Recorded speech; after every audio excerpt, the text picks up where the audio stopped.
This next video focuses on your headers, your footers, and your page numbers. Now there's multiple ways of getting to them.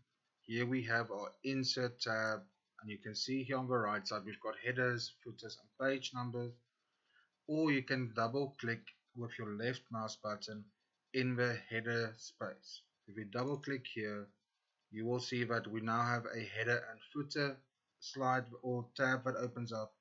You can see here it says header, and the big difference between a header and a footer is just where on the page it is located.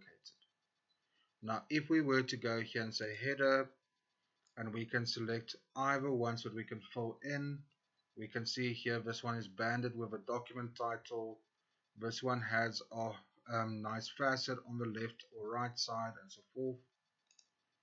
Your footer looks a bit different but quite similar. As well as you can have different types of page numbers.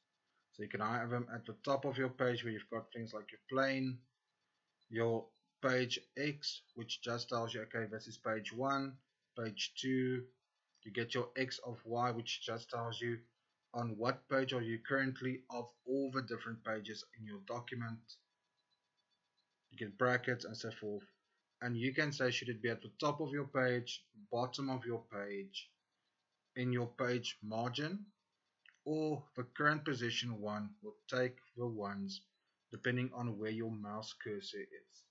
So if I were to go and say, okay, I want a page number exactly where my cursor is, I can go current position. I like using the X of Y option, so I'm going to use this bold one. You can see it says page 1 of 2. Now there's different things you can put in, such as dates and times, document information. You can go to your footer, and a key thing is you can make it different from the first page and even different on odds and even pages. So if we were to make it on a even and odd page, we can click there, and that will mean that the moment I go here to our second page, you can see that it says even page headers.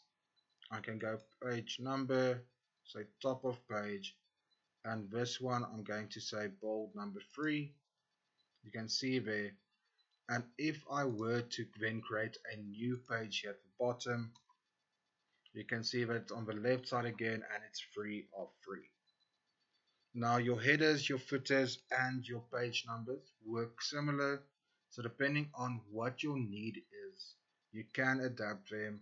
If you only want them to show on the first page and not the second or third, we can deselect odds and evens. We can say different from first page. And if you were to go on page 1, you can see that there's no page number anymore, but we start on page 2 of 3. Now with this, you can also change the indents and how far on the margin it can be. However, a key thing is, when you are done working with your headers and footers, please remember to click on the close header and footer option here on the right side, so that you go back to your normal view.